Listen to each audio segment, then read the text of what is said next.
रमेश जी, भाजपा की सफलता महज इस अवसरवादिता के गणित पर है, या आप मानते हैं कि 47 यात्रा का इस आधार पर आकलन जाती होगी, उस मेहनत के संदर्भ में, उस काम के संदर्भ में जो गांव गांव, घर घर, नगर नगर, डगर डगर जाकर भाजपा के असंख्य कार्यकर्ताओं ने काम करके पार्टी को यह स्वरूप दिया। बूथ मैनेजमेंट के अंतर्गत भारतीय जनता पार्टी ने जो प्रबंधन तंत्र बनाया, लोग अब भी अचंभे में रहते हैं। आपकी दृष्टि कहां जाती है? प्रेम प्रकाश जी कहते हैं कि देखो, नेतृत्व तो बड़ा महत्वपूर्ण होता है, इतिहास है इस देश का, इसलिए ऐसा महसूस होता है। पर क्या आप मानते हैं कि मामला लीडर का है, या भाजपा की सफलता में असल योगदान कैडर का है? देखिए, जहां तक मुझे लगता है कि भाजपा की सफलता में जो असल योगदान है वो तो कैडर का है। व्यक्ति और सिद्धांत दोनों एक दूसरे के पूरक होते हैं। सिद्धांत को लागू करने वाला व्यक्ति ही होता है।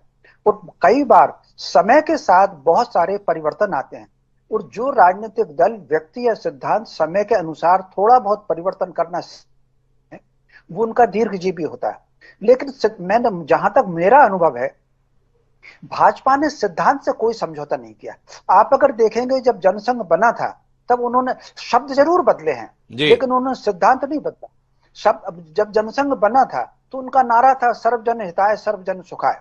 अब अगर देखेंगे तो अब सबका साथ सबका विकास उसका परिवर्तित रूप है।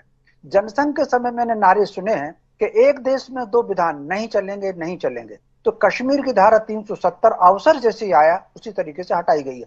उसी तरीके से समान नागरिक संहिता, अवसर कई वक्त आएगा तो वो कदम उठाते हैं। दूसरा, एक और बात, 2047 की बात अगर भाजपा ने कही है, तो राष्ट्र को परम वैभव पर अगर पहुंचाना है तो कहीं ना कहीं उसका लक्ष्य तो निर्धारित करना ही पड़ेगा। तो मोटे तौर पर समाज के लिए और राष्ट्र निर्माण के लिए सत्ता एक माध्यम होती है। सत्ता के बाहर आप राष्ट्र के निर्माण की कल्पना नहीं कर सकते। सिद्धांत के आधार पर जीत हो सकते हैं।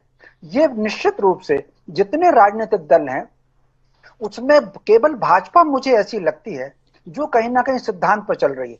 मैं प्रेम प्रकाश जी को सुधारूंगा कि कम्युनिस्ट पार्टी ने भी सिद्धांत बदल दिया। केरल में उन्होंने कितने लोगों से सत्ता बनाई। कम्युनिस्ट का अर्थ होता है कि धर्म से ऊपर उठ करके कितने लोगों के साथ उनकी समझौता है। तो मोटे तौर पर कहीं ना कहीं ये चल रही है, या उन्होंने कहा था, तो उस सिद्धांत के आधार पर वो बराबर उसमें काम कर रहे हैं। दूसरा आती है व्यक्तिपरक। जनसंघ के अगर आप इतिहास को देखेंगे तो 1967 से जनसंघ में कुछ परिवर्तन आया था।